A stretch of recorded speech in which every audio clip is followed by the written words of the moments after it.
Tiniyak ng Department of Trade and Industry ang mas mahigpit pang pagbabantay sa presyo at supply ng bigas sa bansa bilang pagtalima ito sa bagong executive order na inaprubahan ni Pangulong Ferdinand R. Marcos Jr. para maiwasan ang manipulasyon sa presyo ng bigas. Si Noel Talakay sa sentro ng Balita Live. Audrey, tiniyak ngayon ng Department of Trade and Industry o DTI na maayos na maipatutupad ang Executive Order o EO number 39 kung saan naglalagay ito ng price ceiling sa bigas. Kamakailan ay naprubahan ito ni Pangulong Ferdinand Marcos Jr.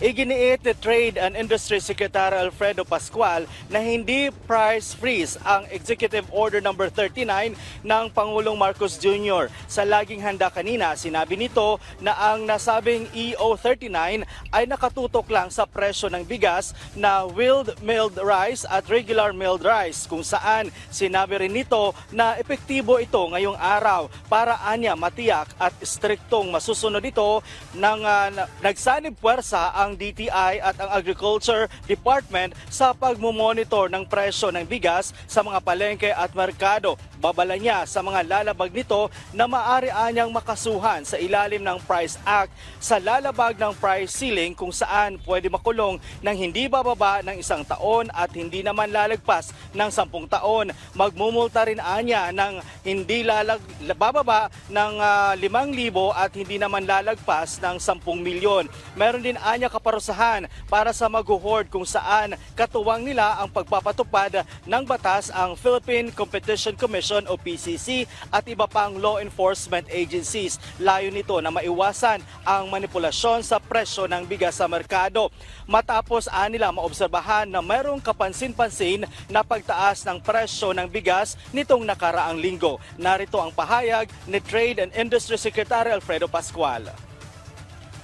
Iikot yung mga natin, meron tayong mga monitors mga naiikot at saka ang DA naman magbibigay ng guidelines para naman ma-distinguish kung ano yung premium variety dun sa variety na covered ng Price Act. Sa ating mga kababayan, ang EO 39 ay isang hakbang para siguraduhin na mapanatili sa abot-kayang halaga ang ating bigas at pangalagaan ang inyong kapakanan.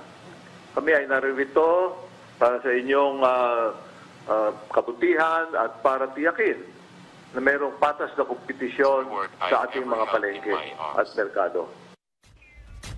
Audrey, ayon kay Secretary Pascual, whole government approach ang kanilang gagawin para maipatupad itong EO 39 at para matiyak na walang makakalusot o walang magmamanipula sa presyo ng bigas dito sa bansa. Audrey? Noel, meron na bang reaksyon yung mga rice traders sa price ceiling na ito na ipinatutupad ngayon sa presyo ng bigas? So for Audrey, sa ngayon wala pa yan. Ang susunod natin na babantayan kung ano ba ang magiging reaksyon nito ng mga traders ng bigas sa EO 39. Pero nilinaw rin ni Secretary Pascual na hindi lahat ng bigas ay sakop ng Executive 39. Maraming salamat, Noel Talakay.